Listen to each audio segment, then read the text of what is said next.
জানো আজকে কি হইছে? আজকে তো সকাল থেকে সারাক্ষণ শুধু বৃষ্টি বৃষ্টি বৃষ্টি। তো আমি তো বৃষ্টির মধ্যে তোমাদেরকে ছোট্ট একটা মিনি ব্লগ দিছি যে খিচুড়ি রান্না করলাম আর বাঁধাকপির ভাজা করলাম।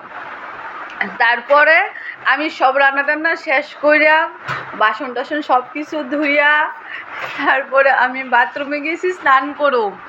আমি বাথরুমে যাইতে না যাইতে বাথরুমের দরজার মধ্যে খালি ঢুকলাম, কত বড় বিপদ থেকে যে আজকে আমি বাচ্চা আইছি তোমরা আমি বোঝাতে পারতাম না। বাথরুমে ঢুকতেই দেখি এত বড় এটা মাথাটা আছে না এরকম ভাবে বাইর করে রাখছে।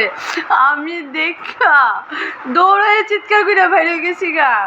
তারপরে বাড়ির সবাই বুঝছে আমি চিৎকার শুনেছি, রাইডার আর মারতে পারছে না, এটা পায়খানার মানে ফ্যানের মধ্যে গিয়ে ঢুকে গেছে গা। এরপরে তারপর কিটা অ্যাসিড মেসিড দিছে, তারপর এটা বাইরে হয়েছে না। আজকে সারা দিন শুধু আমার এই যন্ত্রণার মধ্যে গেছে। আচ্ছা কিছু খাওয়া দাওয়া করছি না, খুব ভয়ে ভয়ে আসলাম। তারপরে আমার বরমশাইরে ফোন করছি অফিস থেকে আসার সময় আমার লেগে এই যে রোল আনলো, সারাদিনের খাবার এক্ষণে খাইতেছি আমি। রোলটা খাইতে খুব টেস্ট।